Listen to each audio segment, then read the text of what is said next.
Jadi podcast ini bermula dari ngelihat postingannya Kak Audy Item yang ngomongin soal perjalanan menghadapi dan berusaha untuk menginiin obesitas ya, apa sih namanya?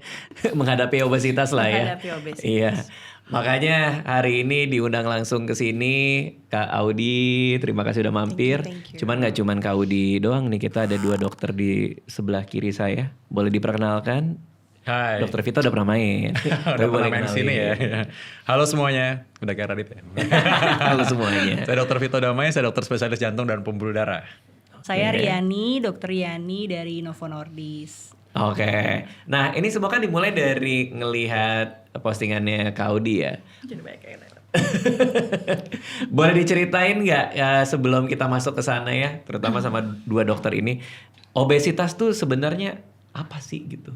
Banyak orang berpikir bahwa yang penting lo kelebihan berat badan, Oke. obesitas akan mendatangkan banyak penyakit. Heeh. Tapi sebenarnya nggak sesederhana itu sih. Oke. Karena obesitas itu sendiri udah penyakit. Oh gitu. Obesitasnya itu sendiri udah penyakit. Jadi obesitas nama penyakit ya? ternyata? Obesitas itu udah penyakit sebenarnya. Oke. Jadi ini yang membuat orang kadang-kadang kelolosan tuh. Dia pikir, ada kan yang bilang gini ya, nggak apa-apa lah kelebihan berat badan atau nggak apa-apa obesitas yang penting happy man gitu. Padahal sebenarnya nggak mungkin. Orang obesitas tidak bisa happy karena itu udah penyakit sebenarnya. Udah Jadi we pasti should sakit not ya. gitu. Nggak mungkin kita happy harusnya. Oke, jadi bukan kondisi tubuh yang sehat kalau orang itu obesitas. Obesitas itu udah penyakit dan itu kompleks sebenarnya. Jadi itu Oke. bukan sekedar kelebihan berat badan. Oke. Pada momen apa seseorang dibilang obesitas? Nah, kalau kita bicara kapan sih orang itu dibilang obesitas tuh kan banyak diagnostik toolnya, dari BMI salah satunya. BMI. Jadi BMI itu kita mengukur dari berat badan dan tinggi badan gitu ya. Tapi itu sebenarnya nggak cuma BMI loh sebenarnya yang bisa digunakan sebagai untuk alat diagnostik, karena kadang-kadang BMI juga jadi saru kalau misalnya atau rancu gitu ya. Jadi kalau misalnya orangnya fitness terus berotot banget, gede gitu kan badannya, jadi ya otomatis berat badan tinggi badannya pasti perbandingannya rasionya akan menjadi lebih besar kan gitu Oke. kan. Nah ada juga tools lain yang lebih sederhana, contohnya kayak ngukur lingkar perut gitu. Kita lihat obesitas sentral tuh ada batasnya Iya tuh. nih.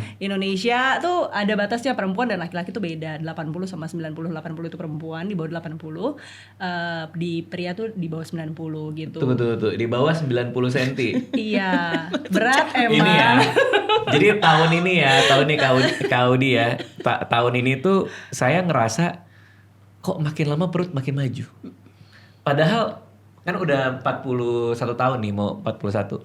Padahal makan semua sama, olahraga sama, tapi kok gue berasa kayak makin lama makin maju. Metabolisme nggak sih dok? Iya benar. Iya ya. Makin menurun kita. Kayaknya pasti berubah. Kayak orang balita sama remaja kan juga pola makan beda, aktivitas juga beda. Kita juga sebenarnya 30 tahun, 40 tahun pasti beda juga. Kita harus adaptasi aja sih. Jadi nggak bisa kita samain sama dulu waktu masih 20 tahun, zaman kambing jantan gitu maksudnya. Soalnya saya dulu waktu umur 3 hari ya, saya tuh makan juga 3 hari Nggak terlalu jauh. 3 hari langsung makan loh dia. Langsung makan, bukan nasi lagi. Berarti jumlah kalori yang sama itu bisa membuat di umur sekarang nambah badan lebih cepat gitu. Meskipun kalorinya sama, yang kita makan 5 tahun terakhir itu sehari-harinya sama gitu. Karena kan kebutuhan kalori juga setiap orang tuh berbeda kan, dan dalam setiap fase kehidupan kebutuhan kalorinya juga pasti akan berbeda. Tergantung juga dari pola hidup, kemudian dari kegiatan-kegiatan sehari-hari yang mungkin dari hari ke hari juga kan nggak selalu sama persis kan pergerakan atau aktivitasnya. Nah itu yang memang harus menjadi salah satu pertimbangan, dan memang kebutuhan kalorinya akan berubah sepanjang dengan perjalanan usia juga gitu. Iya. Akan berbeda gitu maksudnya. Artinya karena metabolisme lebih lambat dengan jumlah kalori yang sama selama bertahun-tahun, tapi bisa aja kalau udah tua malah bikin gemuk. Betul. Yang dulunya tidak gitu. Betul. Oke, tapi tadi kita lagi cek batas dibilang obes ya. Berarti itu ya untuk laki-laki lingkar perut 90 cm. Oke. Iya, betul. Perempuan 80 ya? Perempuan 80. BMI 80. juga BMI juga kalau di Indonesia kita mengacu di 25 gitu. BMI 25. Iya, Tapi nggak bisa jadi obes. patokan karena siapa tahu otot masanya lebih gede. Betul. Makanya nggak cuma BMI saja yang dilihat gitu. di beberapa rumah sakit atau beberapa fasilitas kesehatan juga ada yang untuk mengukur visceral fat gitu, perbandingan lemaknya seperti apa, ototnya seperti apa. Mungkin Dokter Vito punya pengalaman di prakteknya sehari-hari nih. Iya, kadang kan kalau orang Asia sama orang Eropa atau orang Kaukasia lah ya, itu kan beda ya. Misalnya Iya, mereka beda-beda. kalau gede tuh BMI memang gemuk dan besar orangnya gitu. Oke. Kalau orang Asia Timur, Asia gitu, kadang-kadang tuh badannya sih nggak gemuk, perutnya doang yang maju kan. Iya itu gue lagi ngomongin gue ya nih. Ini bukan ngomongin lu sih sebenarnya. Iya. Tapi maksudnya itu jadi beda deposisi lemaknya, maksudnya ini beda banget gitu. Dan maksudnya akhirnya orang banyak gak sadar bahwa dia sudah tergolong obesitas. Bahkan ada pasien yang dia bilang, "Dok, saya tersinggung nih, Dok. Kenapa? Medical check up ditulis obesitas." Saya tidak obesitas, Dok. Tapi ukur perut memang bener. Oh. Lebih dari 90 cm dan itu termasuk obesitas sebenarnya kan. Oke. Nah ke Kak Audi nih, sehubungan dengan postingannya. Sebenarnya perjalanan untuk menghadapi melawan obesitas itu tuh dimulai dari penyadaran kan kalau Iya. dirinya bermasalah. Iya. Nah itu pas momennya kapan tuh? Pas udah mulai ngerasa nggak enak badan, Oke. mulai ngerasa lebih sering pusing, terus badan kayaknya fatigue aja gitu, kayak yang pengen tiduran aja bawaannya gitu. Terus kok kayaknya ngelihat baju kok nggak ada yang muat ya, mau beli baju tuh cuma sampai segini doang nih gitu, size-nya nggak ada yang lebih dari itu tuh susah. Oke. Kayak gitu. Jadi ngerasa yang wah ini kayaknya kayak kelebihan nih gitu. Aku coba diet, berbagai macam diet, aku coba berbagai macam olahraga, nggak terlalu signifikan. Tuh, kalaupun turun berat badan, tapi sedikit dan cepat regain-nya. Oke. Aku ngerasa sih aku udah tepat ya, banyak orang yang bilang ya diet dong, oh olahraga dong, itu udah aku lakuin. Oke. 2 itu sudah aku lakuin. Tapi memang mungkin ya Dok ya, orang beda-beda ya Dok kebutuhannya apa. Makanya kadang tuh kita nggak bisa cuman dari satu sumber aja gitu dengerin, oh lu mesti diet ini, tadi cobain belum tentu cocok sama kita kan. Gitu. Jadi memang harus benar-benar di check up semua, Dicek BMI-nya, BMI, dicek, terus. cek segala perutnya. macemnya. Tapi nggak cuma itu kan, penyakit penyerta lain-lainnya Iya betul. gitu. Soalnya gini Dit, Heeh. aku tuh takut ya, sebenarnya bukan masalah soal banyak orang kan netizen biasa ngatain gitu lah. Oh iya. Oh istrinya Nyebelin. Iko Uwais badannya apa segala macam. Sebenarnya bukan itu yang terpenting buat aku ya. Iya. Gitu. Terserah deh mereka bebas mau bilang apa segala macam bebas. Yang terpenting adalah kesehatan. Karena dokter bilang tadi obesity adalah penyakit. Oke. Gitu. Jadi aku tuh yang concern aku adalah aku seorang ibu dan seorang istri. Kalau anak-anak aku dan suami itu yang ngejagainnya sakit gimana? Kalau aku sakit gimana? Siapa yang ngejagain mereka? Jadi aku benar-benar harus bisa menjaga diri aku gitu, supaya aku bisa pertama aku bisa ngejaga anak-anak sampai anak-anak nanti sampai tua ya kan, kita Iya.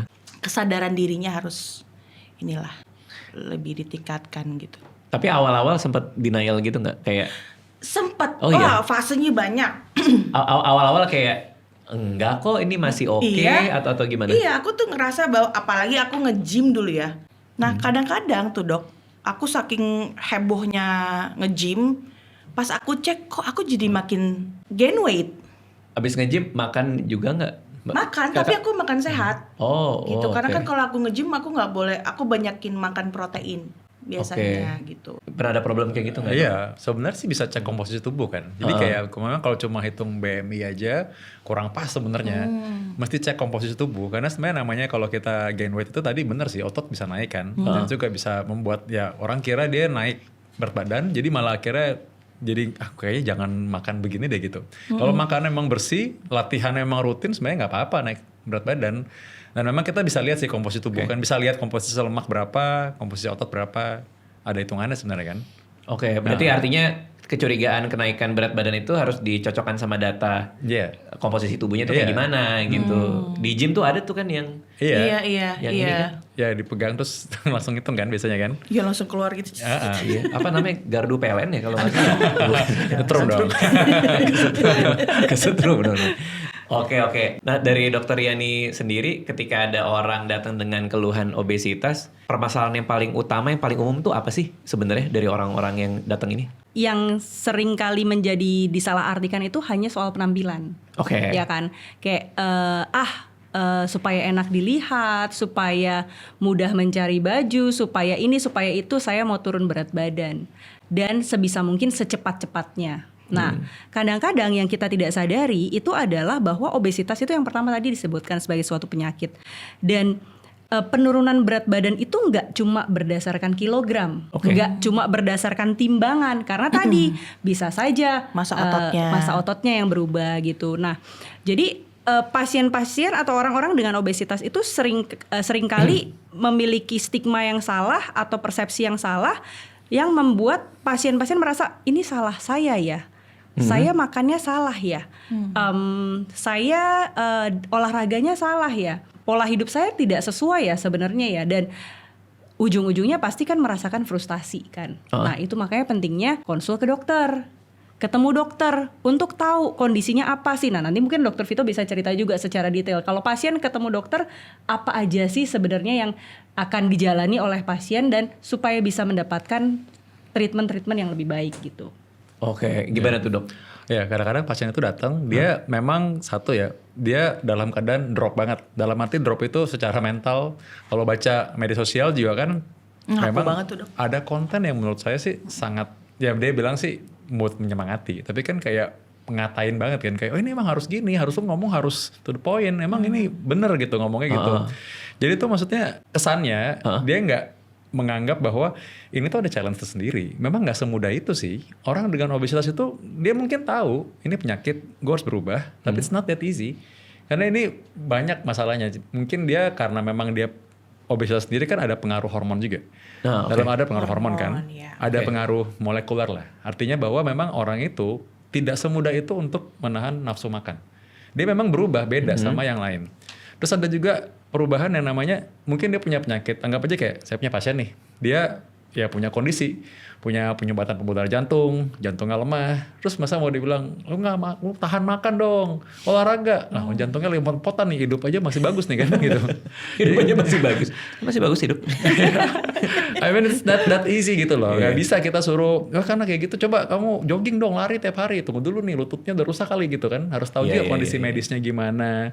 Jadi kita nggak bisa langsung serta-merta bilang, oh kamu yang nggak bisa tahan makan gitu. Mungkin aja ada hal lain, kondisi tertentu yang memang butuh pendampingan gitu. Jadi nggak semudah cuman orang olahraga tahan makan. Itu secara teori mudah, tapi secara praktiknya setiap orang punya kondisi medis berbeda.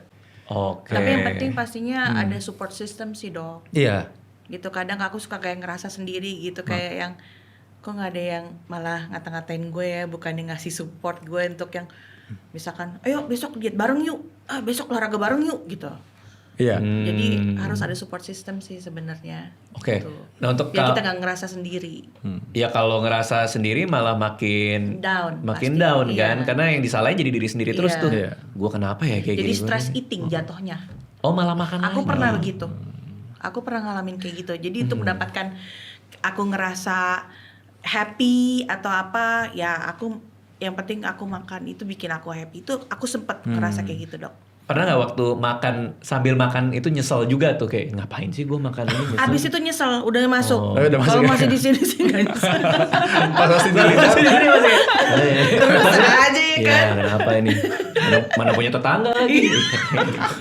Makin nyesel. Iya kan kadang-kadang orang kan karena udah terlanjur nih nggak turun-turun berat, udahlah bodo amat deh makan aja dah gitu. Yang Iya, penting gue ada happy juga gitu kayak kan. gitu. Astaga, jadi aspek mentalnya itu ternyata lumayan Menurut gede gue ya? ya sih, menurut gue ya. Aspek mentalnya jadi itu kalau ya? kita terima pasien, kadang-kadang kita lihat kan, pasien ini kan, oh ini masalahnya ternyata dia ada aspek mental juga. Kadang aku akan minta mau ke psikolog nggak, apa ke psikiater buat bantu. Kadang-kadang orang kan nggak bisa langsung kita ngomong Iya, begitu ya, nggak mereka bisa langsung tersinggung di-judge kadang-kadang. gitu. Nah, tapi setelah udah lama kenal, biasanya saya akan bilang kalau boleh perlu, saya bisa rekomendasi. Ada pasien obesitas di mana saya sih berasa sehat-sehat aja. Udah kita cek jantung, treadmill test segala macam, ternyata dia ada sumbatan pembuluh darah jantung. Karena kita lihat dari CT scan-nya. Kok saya yang selama ini nggak rasa apa-apa, nggak ada keluhan? Ya karena dia selama ini tidak banyak gerak. Jadi sumbatan itu tidak terasa. Kan sumbatannya tidak 100%. Iya. Ya jadi dengan itu pencegahannya menyeluruh. Bukan cuma sekedar orang obesitas, ya udah yang penting berat badan turun segini. Ya nggak gitu. Banyak hal yang kita turunkan visceral fat kita bisa ukur tadi kan, nggak cuma BMI aja, kita bisa ukur supaya dia ketika turun berat badan menurunkan risiko jantung juga. Kita bisa lihat parameternya, ada labnya kita bisa lihat obat-obatan yang dia perlu, atau ketika dia sudah berhasil menurunkan berat badan, biasanya obat darah tingginya bisa berkurang tuh. Ada yang bisa lepas loh, ada yang bisa Hebat lepas. ya, Dok? Iya, ada bisa lepas tuh obat darah tinggi. Kita atur nih, sekarang udah boleh, coba kita atur cara turunnya supaya dia tidak mendadak nggak minum obat darah tinggi, tapi perlahan-lahan sampai dia nggak minum obat lagi. Oke. Iya. Berarti mungkin ya. Sangat mungkin. Yang pre-diabetes jadi normal lagi juga. Sangat mungkin. Diabetes normal? Diabetes normal bisa, dia tapi benar-benar effort, dia lari benar-benar sampai benar-benar tiap hari Udah rutin jadi 5K, habit ya, jadi Dok? habit dia, makan benar-benar diatur dan dia lepas dari obat diabetes. Oke. Ini bodoh-bodohan aja ya. Gimana kalau orang yang datang bilang, enggak, emang keluarga gue tulangnya gede kok. Iya, Kan ada betul. yang kayak gitu Ada, kan? Tapi banyak loh yang kayak gitu Oh, tuh. banyak? Iya, iya. Banyak loh. kok turunan kok gitu. Turunan bisa nggak sih, Dok, sebenarnya? Iya, memang ada orang yang sekeluarga memang bangun badannya begitu ya. Misalnya sekeluarga begitu kan. Tapi yang lain saya lihat memang juga karena kebiasaannya diturunkan sama persis biasanya. Karena di kulkas barangnya sama kan? Iya, Sama. benar-benar. Makannya kan bareng. Oh, itu kalau turunan. Kalau tanjakan? Kalau belokan gimana? Gusrut. Iya. Nah, untuk Kaudi sendiri, untuk perjalanan weight loss-nya sejauh ini seperti apa yang works untuk Kaudi? Aku yoyo ya, gitu. Jadi ya itu aku udah berbagai macam cara, udah aku ikutin gitu. Tapi kayaknya saya lebih ke mindset ya, Dok ya. Mindsetnya juga harus dirubah gitu. Dan aku tuh cepet ngerasa kayak yang kayak gini aja. Gitu. Yang penting sehat. Nah, padahal nggak sehat. Oke. Padahal itu penyakit gitu ya. Kadang udah yang ngikutin ini pas segala macam, tapi nggak ada yang works gitu sama sekali. Jadinya aku ngerasa cepat, ya udahlah, nyerah gitu. Apa yang menyebabkan orang dietnya mungkin berhasil selama seminggu, naik lagi balik ke berat awal? Turun Itu kan sih, tapi cepet juga naiknya. itu klasik gitu. banget tuh, diet yoyo itu. Itu gimana, Iya, Dok? jadi tadi Dr. Vito udah sampaikan bahwa salah satu faktor yang berperan dalam manajemen berat badan itu adalah hormon. Nah, otak kita tuh bekerja, namanya manusia tuh kan kompleks banget ya. Otak kita tuh segitu pinternya gitu diciptakan. Jadi kalau orang itu mengurangi kalori sekian pada masa-masa tertentu, badannya kemudian beradaptasi. Misalnya nih, saya hariannya 1.500 kalori. Besok saya turunin 1.200 kalori selama seminggu, 2 minggu sampai batas tertentu. Kemudian badan kita tuh menyadari, oh, ini orang lagi ngurangin kalori. Berarti kebutuhannya emang cuma 1.200. Badan kita kemudian beradaptasi. Oh. Nah, beradaptasi berarti kan tidak lagi defisit karena kebutuhannya disesuaikan ke 1.200. Nah, yang kita tidak tahu adalah penurunan kalori itu harus bertahap kan gitu kan. Nggak bisa dari 1.000 dari 1.500 tiba-tiba 1.000 terus nanti mau kemana ke 750 ke 500 abis dong, nggak makan dong kita kan nggak gitu. Nah, itu makanya konsultasi dengan dokter itu menjadi sangat penting karena akan diukur hariannya tuh berapa sih aktivitasnya, kebutuhannya, usianya berapa dan lain sebagainya sehingga kebutuhan kalorinya bisa disesuaikan secara bertahap. Penurunan berat badannya juga nggak mendadak tapi lebih konsisten dan lebih sustain seperti itu. Iya, Dok, aku ngalamin sih, Dok, itu. Jadi aku sok-sokan diet ini, diet itu segala macam tanpa informasi yang tepat gitu. Tanpa aku pergi ke dokter nih, gitu. Aku sok-sok nyobain aja gitu. Yang end up-nya malah masuk rumah sakit.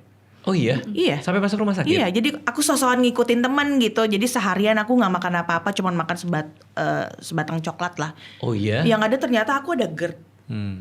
Langsung masuk rumah sakit. Sehari 1 batang coklat lumayan Jadi kan ekstrim kalau tuh. coklat kan berenergi ya kan. Wah, bisa nih seharian cuman makan ini doang gitu. Aku mikirnya sesimpel itu. Weight loss yang berkualitas berarti kan penting ya, karena weight loss itu gak cuma hanya iya. weight loss kan. Betul. Kalau tadi makan 1 batang coklat mau 7 hari ya udah pasti turun lah. Iya. Orang dapat kalori cuma segitu. Tapi kita aspeknya kan di weight loss yang berkualitasnya. Betul. Berarti pendampingan dokter penting gitu. Justru itu, nanti mungkin Dokter Vito minta tolong tambahin ya dok ya, dan dikoreksi kalau saya salah. Nah, kalau kita bicara pengurangan berat badan yang berkualitas itu, balik lagi, itu tuh nggak cuma sekedar kita nimbang turun 1-2 kilo, 3 kilo, 5 kilo selesai gitu. Tapi balik lagi sebenarnya yang mau kita lihat, visceral fatnya berkurang nggak sih? Oke. Karena kan tadi yang kita bahas tuh, ini yang hilang ototnya, lemaknya, atau dua-duanya. Kalau kemudian dua-duanya, Mana yang lebih banyak? Jangan sampai badan kita kan butuh otot nih, jangan sampai kemudian yang hilang Ototnya banyakkan ototnya. Jadi atrofi atau kehilangan massa otot atau ototnya mengecil. Nanti pergerakan kita juga jadi terganggu. Gitu kan ya, Dok ya? Iya, dan ada juga kan orang kan kadang kaget ya. Jadi kayak ada pasien tuh bilang, saya kan kurus kok bisa serangan jantung. Jadi kaget karena lihat orang yang kelihatannya kurus, tapi kenapa bisa ada sumbatan di pembuluh darah jantungnya? Nah, itu kenapa? Ya itu sebenarnya kan ada juga yang disebut skinny fat ya. Jadi dia Oke. kelihatannya kurus aja. Mungkin sebenarnya yang membuat dia kurus itu sebenarnya ya bukan cuman karena memang ya lemaknya mungkin kelihatan lebih sedikit, tapi sebenarnya ya komposisi tubuhnya tidak seimbang. Dia punya parameter tadi faktor risiko jantung, kolesterolnya tinggi sebenarnya. Kadang dia juga ototnya mengecil. Ya faktanya orang mungkin nggak makan 7 hari, ya mungkin kurus juga sih, turun berat badan juga, tapi kan turunnya nggak sehat. Iya, Oke. makanya larinya langsung ke lambung Iya, gitu. jadi makanya kalau orang bilang kenapa kok bisa kurus serangan jantung, ya karena parameter risiko tadi itu juga tidak menurun. Sedangkan kalau tadi namanya turun berat badan secara berkualitas, kita menurunkan tadi komposisi lemak yang berlebihan, visceral fatnya juga turun dengan menjaga komposisi otot karena kita minta dia berolahraga, ada juga aturannya dan juga menurunkan faktor risiko tadi ada LDL kolesterolnya harus di bawah berapa, tensinya tetap harus di bawah 120/80. Jadi itu semua yang benar-benar diturunkan maksudnya, bukan cuma berat badannya aja. Oh, karena kalau saya ngeliat keluarga saya tuh kayak banyak yang, terutama yang laki-lakinya skinny fat semua sih. Soalnya kalau lagi foto keluarga kan suka ada yang senderan di tembok tuh. Itu kayak ini kan kurus nih. Jadi kayak gede sendiri gitu. Oh gitu. Itu kayak apa banyak orang Indonesia bapak-bapak kayak gitu ya? Iya Sering sih. lo ngeliat Orang gitu. Asia kan emang komposisinya kan nggak seperti orang Kaukasia ya, yang kelihatannya kayak mereka besar ya besar semua ya. Kalau Biasanya orang tuh menipu ya, bahaya ya. iya bahaya kan orang nggak tahu nggak sadar kan. Iya. Ya merasanya dia kurus-kurus aja. Apalagi kalau udah pakai kemeja mungkin nggak kelihatan. Iya. Iya. Apalagi kalau ini, kalau sore-sore keluar rumah terus ngangkat baju sampai sini. pakai sarung ya. Ya kan sering gitu. Punya. Iya. Biasanya selalu megang kopi itu. Kalau untuk dokter yang paham obesitas tuh berarti itu lebih cocok buat orang-orang yang pengen weight loss yang berkualitas juga dong. Betul, betul. Jadi Oke. sebenarnya kan kalau kita bicara obesitas itu kan sebenarnya kan semua dokter akan memahami bahwa obesitas itu sebagai suatu penyakit gitu. Oke. Kemudian mungkin yang akan membedakan adalah fasilitas kesehatan di rumah sakit karena kan itu kan akan beda kan Oke. fasilitas kesehatan. Nah, sebenarnya salah satu komitmen Novo Nordisk juga untuk membantu pasien-pasien dengan obesitas atau orang-orang dengan obesitas ataupun keluarganya atau komunitas lainnya untuk mengetahui lebih banyak terkait dengan obesitas itu ada satu laman kami atau website kami yang disebut dengan Novocare. Novocare. Betul Oke. gitu. Nah, Novocare itu sebenarnya satu tempat di mana kita bisa mencari informasi terkait dengan obesitas sebagai suatu penyakit Oke. yang berbasis dengan keilmuan. Jadi bukan informasinya ada jurnal pendukung lah seperti itu kurang lebih gitu. Nah, di situ orang Oh, ada juga jurnalnya. bisa betul. Jadi di situ juga bisa ngukur BMI kalkulator tuh gitu. Kalau bingung Oke. gimana sih saya ngukur BMI? Nah, di situ ada BMI kalkulator untuk orang-orang untuk berkunjung di situ ngelihat BMI kalkulator dan kalau misalnya kemudian curiga, kok BMI saya tinggi ya? Apakah saya obesitas? Ini massa otot atau massa lemak ya? Atau dua-duanya ya? Nah, di situ tuh sebenarnya bisa juga untuk mengunjungi dokter gitu. Jadi di situ kami bekerja sama juga bisa ketemu dokter secara online maupun face to face. Oh bisa online juga ya dok? Betul, Oke, bisa untuk online. konsultasi lebih lanjut, untuk mengetahui paling tidak status kesehatan saya tuh seperti apa sih gitu. Pemeriksaan apa sih yang saya butuhkan untuk selanjutnya. Karena tadi dokter Vito sampaikan, nggak cuma berat badannya, nggak cuma massa ototnya atau massa lemaknya, tapi parameter metabolik lain, tensi, gula, kolesterol, dan lain sebagainya. Ada juga kan yang mungkin usianya sudah cukup senior, kemudian merasa udahlah saya memang udah senior, jadi emang lutut saya sering sakit itu wajar, padahal kan belum tentu hal yang wajar. Mungkin saja karena berat badannya berlebih kemudian lututnya terganggu gitu. Benar-benar. Nah, makanya dari Novocare itu kita bisa juga ketemu dokter untuk konsultasi lebih lanjut dan pemeriksaan lebih lanjut untuk mengetahui balik lagi status kesehatannya seperti apa gitu. Tadi apa websitenya? Novocare.id. Novocare.id. Betul. Di sana ada jurnal untuk artikelnya. Ada informasi yang berdasarkan keilmuan terbaru. Oke, gitu. ada informasi berdasarkan keilmuan terbaru, terus ada list dokternya juga. Bisa kayak dokter locator sih sebenarnya. Jadi kayak nyari saya di area mana sih? Misalnya saya di Paling dekat di mana iya, dokter? Pondok Indah saya gitu. iya ada di mana aja di Oh, I situ. see. Itu lebih kayak locator buat dokternya. Di sana bisa bikin janji juga. Janji temu bisa gitu. Janji konsultasi secara online pun bisa gitu. Online juga bisa. Betul. Berarti video call? Enggak sih ada aplikasinya Oh, ada kan aplikasinya. gitu. Soalnya kalau video call filter muka gepeng boleh nggak kayak? Lebih kayak yang mata gede itu lah. Oh, yang atas mata gede boleh ya. Oh, tapi ya maksudnya online itu konsultasi Betul. lewat inilah ya internet ya.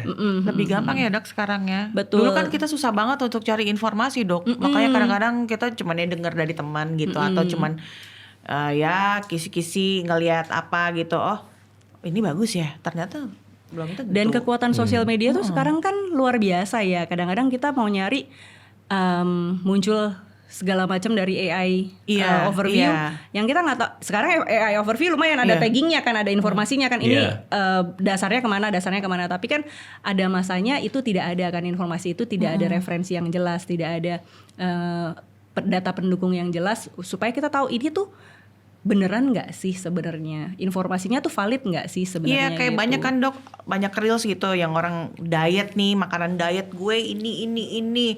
Jadi booming semua pada ngikutin gitu, ya kan? Tapi ternyata memang itu tidak bagus buat tubuh kita kan orang-orang Orang beda-beda ya. ya Beda-beda, gitu. iya. Jadi kayak apa tuh piring apa gitu, isinya ini. Aku ngikutin tuh, Oh iya.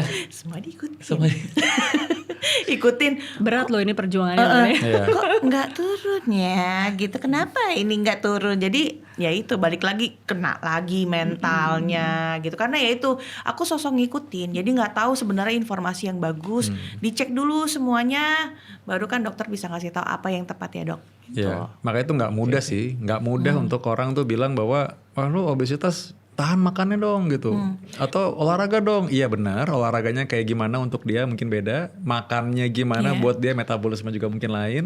So itu sangat berbeda. Ada orang yang bilang saya nggak mau pakai obat tapi tensinya tinggi. Nah, Mungkin itu harus minum obat ya, mungkin Dok? dia perlu minum obat dulu. Ya mungkin sekarang nanti mungkin dia bisa menurunkan tensi tanpa obat ya masih mungkin, tapi sekarang mungkin dia perlu nih. Ntar kalau tensi udah 200 keburu jebol kan.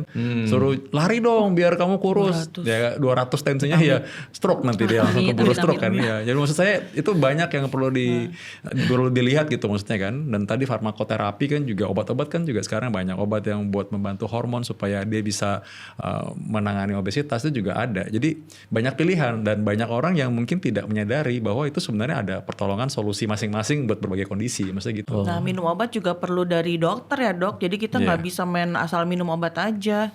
Oh itu ada juga yang kayak gitu tuh, dengar dari mana ini bisa Iya, bikin kurus nih terus main minum aja. Banyak sekarang. Wow, serem juga Itu ya. serem juga gitu. Yang ada malah kita makin sakit ya. Tiba-tiba gangguan lambung lah atau apa, ngerinya kayak gitu. Oke. Jadi harus lewat dokter semua.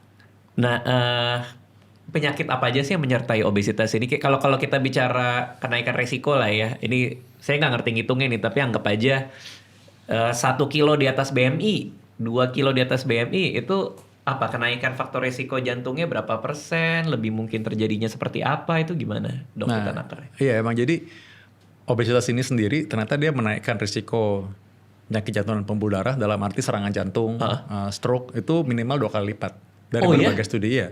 Dari berbagai studi, jadi itu rata-rata setidaknya 2 kali lipat dia naiknya. Bener 2 kali Jadi lipat. iya 2 kali lipat minimal naiknya. Jadi dan juga saya juga pernah penelitian sendiri juga itu jadi orang-orang yang obesitas karena saya kan dokter yang menangani varises kan. Iya. Jadi orang-orang yang varisesnya makin lama makin berat itu ternyata ya sebagian besar itu memang obesitas.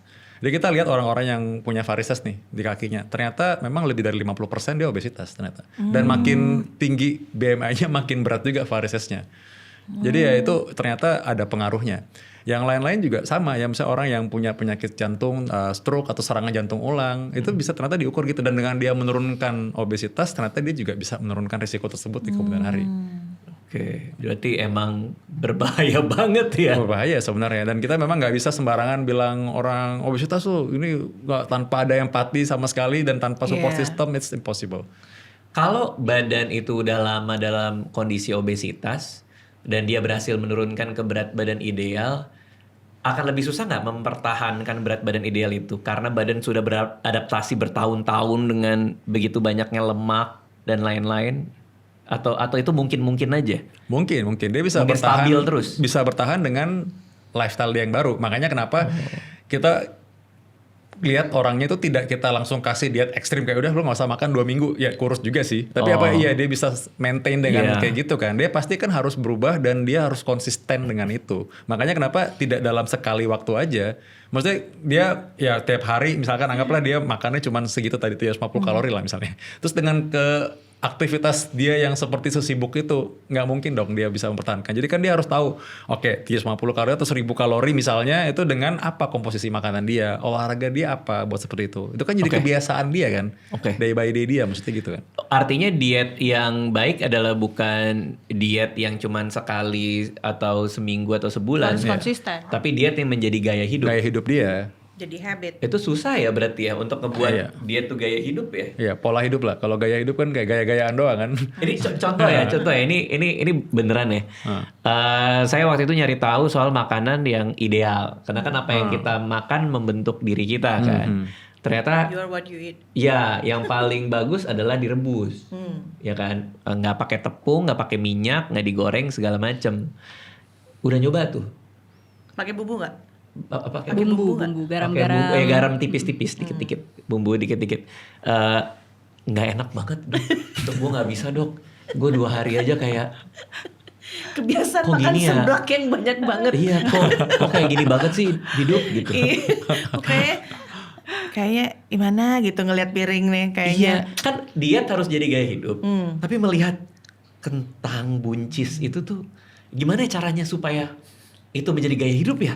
Gimana ya? Karena sebenarnya kan nggak perlu se ekstrim itu kan sebenarnya kan. Iya, Maksudnya kan benar. perubahan itu kan nggak Pelan-pelan ya, perlu. Dok. Iya, maksudnya nggak perlu yang kemarin saya makan seblak terus hari ini saya makan kukus-kukusan kan sebenarnya kan Oke. gitu. Nah sebenarnya kan balik lagi ke porsi piring sehat kan sebenarnya. Kalau kita balik lagi tentu disesuaikan dengan kebiasaan hidup, kemudian aktivitas sehari-hari itu seperti apa, kalorinya seberapa banyak. Nah, maka kita bisa ukur apakah seberapa banyak sih protein yang harus dibutuhkan, dagingnya berapa banyak nih, daging yang baik tuh apa, disesuaikan lagi kebutuhannya, apakah nge-gymnya aktivitasnya berat atau tidak, apakah daging merah, daging putih dan lain sebagainya. Kemudian kebutuhan karbohidratnya berapa banyak, apakah hanya nasi sumber karbohidrat kan enggak juga, bisa juga kentang, bisa juga diselang-seling yang lain-lain gitu. Nah kemudian seratnya apa aja, tentu yang baik adalah yang berwarna-warni. Tapi kan enggak kemudian setiap hari kita makan menu yang sama setiap hari kan gitu loh. Nah variasi-variasi itu penting, makanya ketemu sama dokter yang juga dikonsultasikan bersama dengan ahli gizi, juga kita bisa menemukan balance-nya tuh saya tuh makannya seperti apa sih. Kebutuhan saya tuh seperti apa. Saya beradaptasinya berapa lama, pelan-pelan sampai suatu ketika bahwa perubahan itu diadaptasi menjadi sebuah gaya hidup yang baru, bukan gaya hidup tadi, ada kebiasaan yang baru gitu. Nah itu yang akan lebih menjadi konsisten dan sustain juga. Jadi penurunan berat badannya dapat, hidup sehatnya juga diharapkan juga dapat dengan perubahan yang konsisten itu tadi. Berarti dokter-dokter yang ada di novocare.id ini bisa lah ya kalau saya langsung nyari, saya mau curhat soal persoalan saya tadi itu. Tentu bisa dan tapi biasanya tuh kan nggak bisa satu kali kunjungan ya Mas Radit ya. Jadi kayak kalau kita ketemu dokter tuh kan ini balik lagi namanya kan kompleks ya. Iya. Kalau kompleks tuh kan nggak satu kali kunjungan terus selesai gitu. Nah tentu akan dibutuhkan untuk kunjungan-kunjungan yang secara rutin karena akan dikonsultasikan. Ini udah turun belum berat badannya?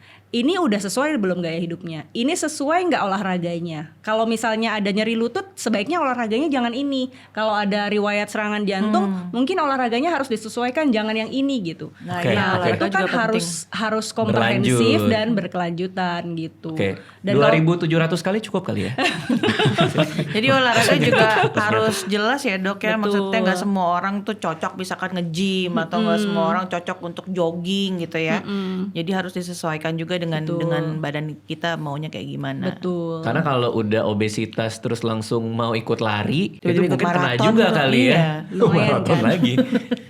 Tapi bertahap sih harusnya bisa sih. Iya. Pelan-pelan ya, Dok. Iya, makanya saya bisa kalau pasien obesitas itu saya akan lihat kan, maksudnya ini apa aja masalahnya kan. Maksudnya saya akan konsul ke rekan-rekan dokter yang memang memerlukan. Ya ada memang dia perlu terapi, rehab medik, dia perlu cara supaya bisa olahraga, saya konsul dokter SPKO, kedokteran olahraga. Apalagi yang gizi saya akan. Jadi memang kasih pengertian ya bahwa ini memang perlu begini, perlu foto, saya konsul dokter radiologi, perlu foto apa ya misalkan ya. Oh ini saya perlu periksa USG ini deh misalnya gitu. Jadi memang kita manage mereka sampai benar-benar bisa lepas dari obesitas dan juga tadi lepas dari faktor risiko itu tadi, faktor Jadi risiko dokter juga jantungnya. ada goalsnya juga ya dok ya? Iya, kan ada medical record, ada catatannya kan. Jadi itu semua ada strateginya, memang nggak cuma sekali, pasti ada Iya, beberapa betul. kali. Katanya berenang termasuk yang ideal untuk orang obesitas. Iya, Iya, berenang sih oke ya. Temen saya berenang nggak turun-turun. Oh, Ternyata soalnya- airnya nggak pernah diisi. Saya pikir nggak bisa berenang Gini tadi. doang dia. Nggak diisi kolamnya. Oh gitu ya. Wah. Oke, tadi yang Kak Audi omongin soal menjadi seorang ibu tuh lumayan kena tuh tadi pas saya dengar tuh karena emang iya sih ketika punya anak kadang alasan kita sehat kalau buat diri sendiri aja tuh kita bisa entarin gitu loh. Iya. Iya nggak sih kayak Iya. kayak misalnya oke lah tahun depan deh gue mulai bener. Ya tahun depan lah gue udah mulai makannya bener, olahraga bener. Kita bisa entar-entarin. Tapi kalau ngelihat anak, karena ada momen dimana, aduh sedih lagi. Jadi ada temannya anak ulang tahun, tapi bapaknya nggak ada. Karena bapaknya sempat meninggal karena penyakit lah gitu. Itu gue ngelihatnya pas nganterin kado Iya. ke mereka kayak gue nggak mau deh ngasih ini ke anak gue gitu. Iya, Nggak- makanya kita harus sadar diri dari awal. Jangan sampai terlambat. Iya, Gitu. momen itu Kak Audi juga ngalamin ketika. Iya. Oh. Jadi aku ngerasa kayak yang, wah ini nggak bisa nih kayak gini. Gue harus sehat gitu. Ini badan udah berasa nggak enak. Nih pasti gue sakit nih, gitu. Oke. Nah, kalau gue sakit, anak-anak gue sama suami siapa yang ngurusin nanti? Iya. Sedangkan gue ibunya gitu. Kalau anak-anak gue sakit nanti gimana? Karena gue ngerasa setelah gue menjadi seorang ibu dan seorang istri, itu pekerjaan utama. Iya, menjaga keluarga lah, Iya. mengurusi keluarga ya. Itu disampingkan lah musik karena itu yang nomor satu, keluarga. Jadi Iya. harus benar-benar bahwa makanya disebutnya kesehatan nomor satu. Iya benar. Betul. Dan kadang kita suka denial ya dok ya. Biarin lah gitu. Yang penting gue gak apa-apa kok. Gue gak ngerasa kenapa-kenapa kok. Makan aja gitu. Atau males-malesan di rumah gitu. Gak mau gerak pengennya tiduran aja. Lebih banyak magernya gitu. Tapi tiba-tiba langsung ngerasa yang ini gak bener nih kayak begini. Masa gue tiap hari harus kayak begini? Gak mungkin. Jadi aku berdua sama Iko. Ayo Pak, kita bareng-bareng kita cari solusi untuk supaya kita bisa hidup lebih sehat gitu. Tapi yang jelas pastinya kita nggak bisa yang serta-merta sendiri gitu loh. Iya, Ya kan? iya, Kita iya. nggak tahu harus mesti kayak gimana, dietnya apa, olahraganya apa, ya kan tiba-tiba ngikutin aja ntar yang ada malah makin salah. Makanya pendampingan lewat dokter Betul. itu udah yang Itu terbaik. penting banget. Kita nggak bisa apapun itu ya untuk badan kita nggak mungkin kita nge-scan sendiri kan, sosokan nge-scan sendiri gitu. Kalau ada something wrong, nggak ada salahnya untuk cek ke dokter. Ada apa nih ya gitu. Jadi kita alarm badan kita juga bekerja gitu. Jangan kita yang ngerasa nggak apa-apa lah gitu. Nggak apa-apa, masih bisa napas, masih bisa ngeceng-ngeceng ya kan. Ternyata kita punya penyakit yang kita nggak tahu. Iya lagi. Ngerinya gitu. Iya lagi kadang penyakit-penyakit itu datang ketika badan ngerasa biasa aja tiba-tiba main futsal jatuh. Iya. Main padel jatuh. Ternyata lutut gue tuh lemah ya gitu. Kita kan nggak tahu, berasanya sehat-sehat aja. Pada batas umur berapa kayak obesitas tuh masih kayak bisa ditungguin gitu? Ada nggak sih kayak gitu? Kayak misalnya, ya kalau masih remaja, ya kita berharap dia akan tumbuh meiniin obesitasnya gitu. Atau emang dari gejala awal kelihatan dia udah cukup obes, langsung ke dokter meskipun dia masih remaja atau anak-anak gitu? Kriteria obesitas dewasa sama remaja itu beda. Oke. Gitu. Itu dulu yang pertama. Oke. Jadi pada saat kalau tadi kita bicara BMI, lingkar perut dan lain sebagainya itu biasanya itu dipakai pada usia dewasa. Itu batasan pada usia anak-anak pun berbeda gitu dan memang tentu kita juga memikirkan bahwa anak-anak ini masih dalam masa pertumbuhan gitu kan gitu. Nah, tetapi bukan berarti kemudian obesitasnya tidak ditanganin kan gitu. Lifestyle intervention itu atau olahraga atau aktivitas sejak dini itu penting banget kita biasakan dari usia muda gitu. Kenapa? Karena kalau udah makin seusia saya biasanya tuh udah mager nih gitu kan. Nah, ya kan. Betul. Nah, tapi kan balik lagi bahwa kita sadar bahwa oh iya saya mau sehat, saya perlu sehat. Kenapa? Motivasi orang berbeda-beda. Ya, berarti kita memang tetap harus mengaplikasikan ya kegiatan-kegiatan, aktivitas-aktivitas yang memang bisa membantu kita gitu, membentuk otot, membantu sendi dan lain sebagainya supaya kita mengadaptasi kebiasaan yang baru dan mengurangi resiko-resiko yang dibawa oleh si obesitas itu sendiri gitu. Oke. Saya tuh orangnya kan paling mager ya. Jadi pengennya cara paling gampang dan sederhana yang bisa dilakuin kan. Jadi akhirnya jalan kaki aja udah 30 menit setiap habis makan. Nah, lama-lama kebiasaan itu jadi sampai bikin meja buat kerja di treadmill. Itu nggak berasa tuh. Jalan kaki di treadmill, treadmill gitu. Itu kalau buat saya. Tapi lama-lama perut juga masih bisa ngejar itu. Mungkin ditambah lagi 30 menit ya. Enggak. Iya mungkin juga sih ya. Kayak 24 jam deh saya di treadmill. Soalnya ada teman saya yang jalan kaki tiap hari 15 menit tiap hari 15 menit. Sekarang dia di Afrika Selatan kalau nggak salah. Udah nyampe sana ya. Ini juga Radit baunya ada jalan kakinya nih sebenarnya.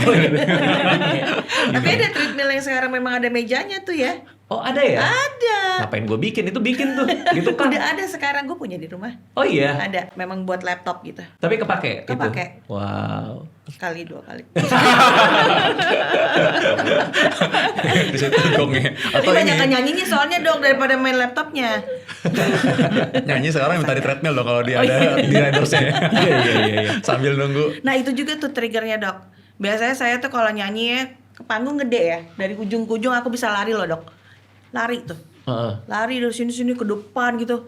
Sekarang dok ya ampun mau ke depan panggungnya ngos-ngosan dok. Itu udah mulai ganggu pekerjaan. Iya benar. Itu udah berbahaya tuh kalau menyangkut pekerjaan kan kita jadi lebih kayak nyanyinya jadi mager di situ. 2 langkah 3 langkah gitu. Biasanya kan aku lari ke depan. Nah kalau anak-anak di kantor ini kayak Tio nih awal masuk dia nggak segini dok. Dia kurus banget dok. Oh berarti bagus kerja di sini dong ya kan. Jadi jadi obes. Sama Fitri ini dia sering diet nih. Fitri dietnya macam-macam sampai dia sama kita. Iya. sampai mereka mau janjian ngambil kelas boxing ya di kantor ya gitu. Terus saya ngeliat muka saya ditempelin di tembok kalau nggak salah biar semangat kayaknya ya. Ini biar semangat. Tapi dari tadi gue ngeliatin Fitri lu mukanya tegang banget. Kenapa sih? Kayak gini. Koreksi diri. Ada pertanyaan nggak nih buat 2 dokter ini? Lu kan lagi nyoba diet banyak kan? Udah bertahun-tahun dia kerja sama saya. Dietnya macam-macam gitu. Ada pertanyaan nggak? Sama, bener. Aku selalu gagal dietnya. Nah diet yang baik sebenarnya olahraganya tuh apa? Sama sih aku juga udah turun, terus tiba-tiba Naik lagi. Naiknya tuh bisa lebih dari Yang turunnya? Kayak aku naik. Wah, ini problem. Turunnya 3 kilo, naiknya bisa nomor 45 kilo gitu. 45 kilo. Aku bilang 45 kilo. Kamu yang ngomong 45 kilo. 4-5 kilo. Ini kayaknya klasik deh. Kayaknya banyak yang datang ke dokter bilang, saya udah nyoba turun, naiknya lebih banyak. Itu klasik banget ya. Gimana tuh jadinya tuh? Ya sih awal yang paling gampang cek BMI ya. Langsung nge-ses dulu aja. Cek BMI supaya tahu awal start dari mana. Dan yang kedua sebenarnya harus ada target memang. Jadi kita memang ya walaupun kita memang tahu bahwa ini nggak mudah dan kita juga nggak bisa nyalah-nyalahin dan membuat orang yang obesitas merasa bersalah dan merasa kayak lemah, nggak bisa dengan makan segala macam. Tapi tetap harus ada target sih. Jadi masalahnya di konsistensi berarti. Harus ada konsistensi sih. Karena di mejanya dia banyak cemilan, gue juga ngeliat. Iya kan? Iya kan? Aku lagi duduk nih. Cemilan siapa? Fitri bang. Fitri Itu bang. sebuah konsistensi juga. Konsistensi itu. Iya ya.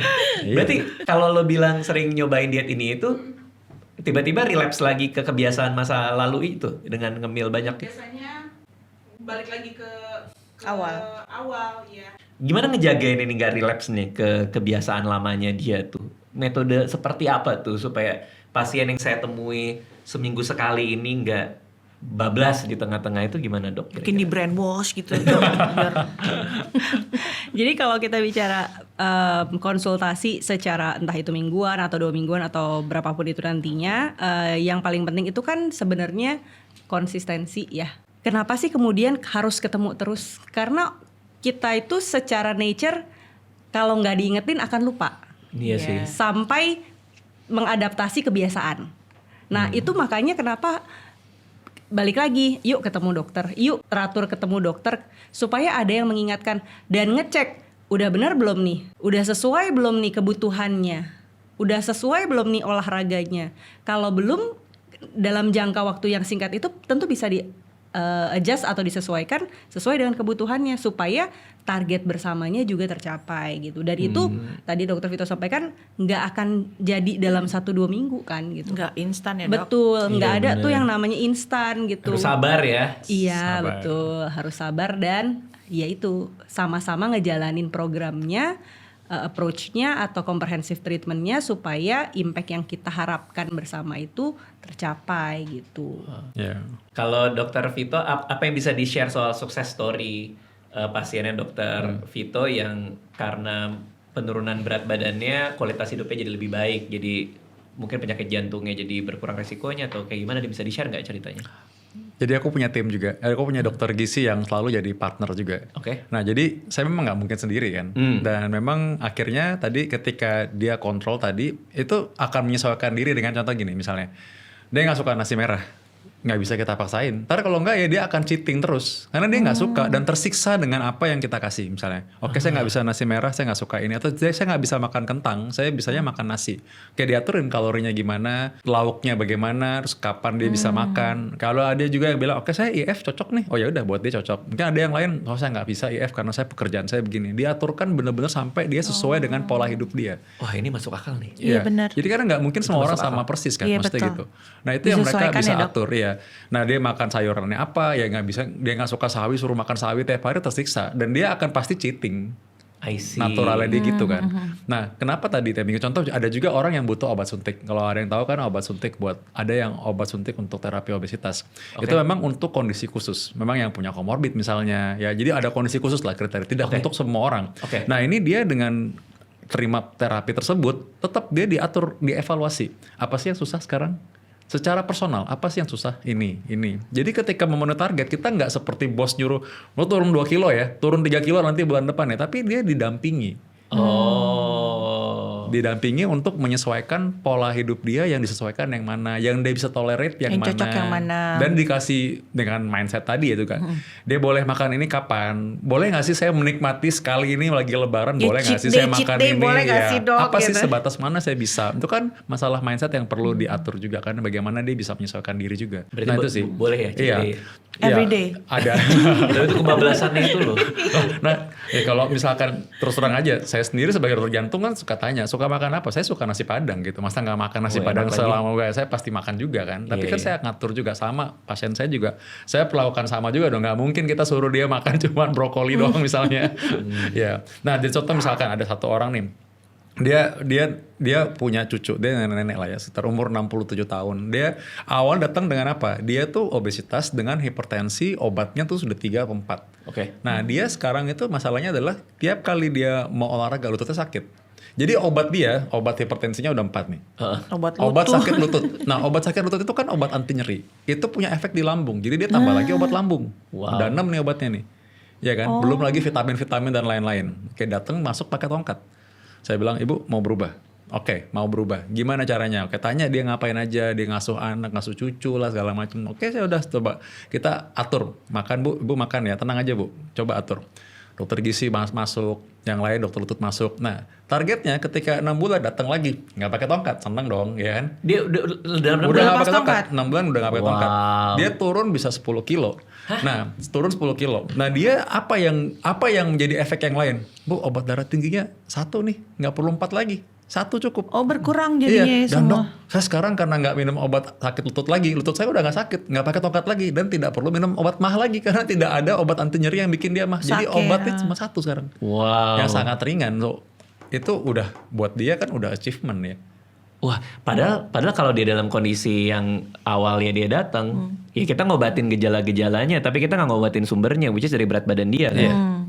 Bener juga Gak sih. tahu juga kan, kalau nggak periksa ke dokter. Iya, kita harus tahu source-nya nih. Iya. Yang bikin sakit tuh apa sumbernya, which is mungkin obesitasnya dia kan. Iya betul, obesitasnya dia memang. Berarti itu larinya ke hipertensi juga ya. Lari kemana-mana ya dok Iya, ya. darah tinggi ya, gula ya. Hipertensi lari ke ginjal kan. Iya, orang darah tinggi kan ginjal. Iya kan kayak kita cuma taunya oh sakit jantung gitu, oh Iya. sakit diabetes. Sumbernya apa nih? Kita nggak tahu ya kan. Iya, iya, Tapi iya. ternyata dari obesitas. Iya. Itu yang mesti dibenerin dulu. 2026 Fit. Gue juga nih, ini udah mulai maju nih. Hari ini kita 2026 Kaudi. Bener, Let's ayo go Kaudi. kita harus Let's go. Kita tagih lah ya. sehat. Iya. Sehat ya dok, yang Langsung penting cek. sehat. Iya. Novocare.id nih, di mana nih daerah jeruk purut nih. jeruk purut nih kita harus lihat. Oke. Nah, untuk anak-anak, saya kan punya anak di rumah. Kebiasaan apa yang harus kita tanemin supaya mereka gedenya nggak punya kecenderungan menjadi obesitas? Sebenarnya kan kalau kita melihat di masa lampau aktivitas fisik yang banyak, kalau orang-orang masa zaman dulu ya, orang tua saya atau orang kakek nenek saya, jarang tuh sebenarnya kita bicara obesitas. Oke. Karena mungkin aktivitas fisik mereka juga banyak kan gitu. Mereka dari sini ke sana harus jalan kaki. Sekarang kan kita tuh banyak banget iya. dimudahkan kan. Keluar pintu, buka pintu, duduk. Buka pintu, jalan, udah selesai gitu kan. Nah, balik lagi sih bahwa pola hidup yang sehat, yang aktivitasnya cukup, aktivitas fisiknya cukup, pola makan yang baik dengan gizi yang baik, porsi yang baik, itu kan sesuatu yang kita harus tanamkan sejak dini gitu. Dan kita harus mengakui bahwa banyak sekali kemudahan sekarang yang juga berdampak pada pola hidup kita yang sekarang kan. Kemudahan memesan segala sesuatu dari handphone, cuma jempolnya doang yang gerak ya kan gitu. Langsung PP lagi. Apa gitu lah. Itu ada di love lagi. Gitu. Yang di love wishlist itu ya. Favorit. Dan nggak salah, boleh-boleh saja gitu. Tetapi ya balik lagi tadi yang Dr. Vito sampaikan, apakah kemudian setiap hari seperti itu? Pasti kan harus disesuaikan juga gitu. Nah, kebiasaan-kebiasaan itu yang kita ajarkan dari kecil supaya mencegah terjadinya obesitas. Balik gitu. juga ke orang tua kali ya dok ya.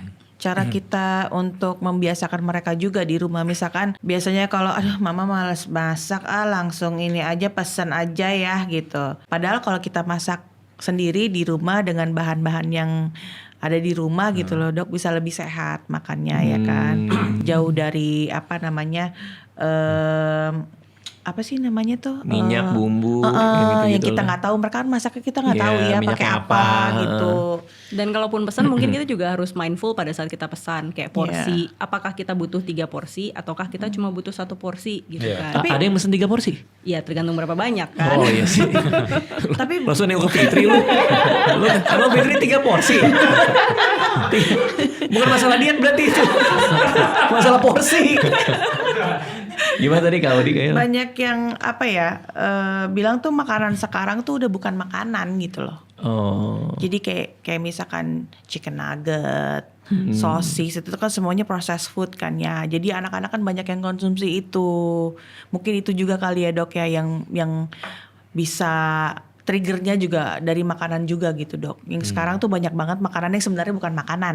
Gitu sudah olahan semua ya kan. Bahkan bakso pun ya kan kayak gitu, pempek pun juga kan sudah olahan, sudah pakai tepung.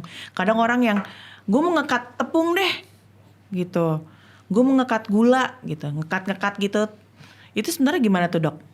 Sebenarnya kalau kita bicara balik lagi, apakah tubuh kita tidak butuh karbohidrat kan enggak jawabannya ya Iya. gitu. Tubuh kita kan tetap butuh karbohidrat gitu.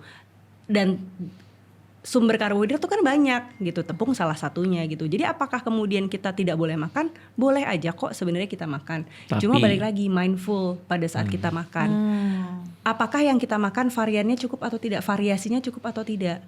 ada serat nggak? Jangan yang kita makan juga cuma karbohidrat doang gitu. Iya. Jangan juga karbohidrat terus timunnya berapa biji doang gitu di samping gitu kan. Oh ada serat nih, ada serat 3 biji timunnya kelar gitu kan, nggak gitu gitu. Jadi balik lagi porsi, Kalori. variasi, kebutuhan kalorinya dan sumber gizinya gitu. Realistisnya tuh penurunan berat badannya berapa sih per bulan gitu?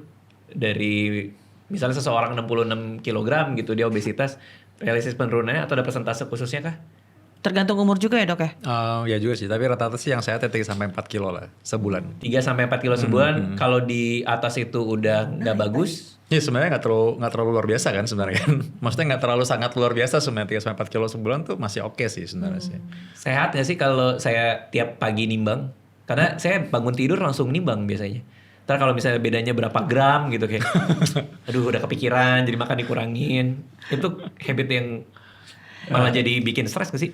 Sebenarnya kan balik lagi ke yang salah itu kan bukan kebiasaan nimbangnya kan. Mungkin yang kita harus lihat lagi adalah setelah nimbang impactnya terhadap saya apa. Ya kan, kalau saya nimbang, oh saya turun 200 gram, saya naik 300 gram, oh ya sudah, nggak apa-apa, itu normal kan gitu. Abis ke belakang juga kan pasti turun kan gitu kan, normalnya gitu kan. Gitu. Iya turun 10 kilo kalau saya. Banyak banget Agak tuh banyak ya. yang dibuang. terus. Nah, yang kita lakukan atau keputusan setelah itu yang menjadi lebih penting gitu loh. Tapi untuk tiap pagi nimbang, Nggak apa-apa juga. oh ya nggak apa-apa ya? Iya, orang kan Gua ngerasa beda-beda. kok kayak nggak wajar ya tiap pagi nimbang gitu. Iya, kalau ditanya perlu atau enggak, mungkin enggak gitu kan. Tapi kalau kebiasaannya ya silakan Kebiasaan banget, aja kan kebiasaan gitu. banget. Tapi kalau ditanya perlu atau enggak, Sebenarnya nggak perlu sih. sebenarnya Nggak nggak perlu ya. Tapi bikin Cuma- stres nggak? Pokoknya kalau dia naiknya terlalu ekstrim, hari itu makannya dikurangin gitu sih buat ininya. Stres sih nggak terlalu stres sih, cuman kayak kepikiran bahwa kayaknya gue harus ngurangin deh hari ini gitu. Dan kita minum air banyak juga, timbangan naik. Naik. Habis sauna turun lagi. Bener dong, berarti Bikin saya air. kebanyakan air dok. Saya kemana-mana bawa air banyak banget. Berarti bukan makanan ya dok, minuman. Kita cek lebih lanjut nanti ya. Oke, terima kasih udah mampir ke sini, udah ngobrol. Sekali lagi kalau ada yang mau lihat websitenya di novocare.id, bisa cek di sana, bisa konsul dengan dokter yang sudah terdaftar di sana untuk cek yang paling dekat di mana dengan lokasi kita. Makasih Kak Udi untuk main ke Makasih sini. banyak, thank Ada yang you. mau di-share nggak project berikutnya mungkin yang lagi disiapin atau bisa dibagi ke kita? Oh, aku baru aja keluar single terbaru. Oke. OST, original soundtrack dari film Timur. Oke. Judulnya Nyanyian Timur. Siap. Terima kasih semuanya udah mampir ke sini. Terima kasih. Thank you. Thank you, thank you, Thank you. thank you.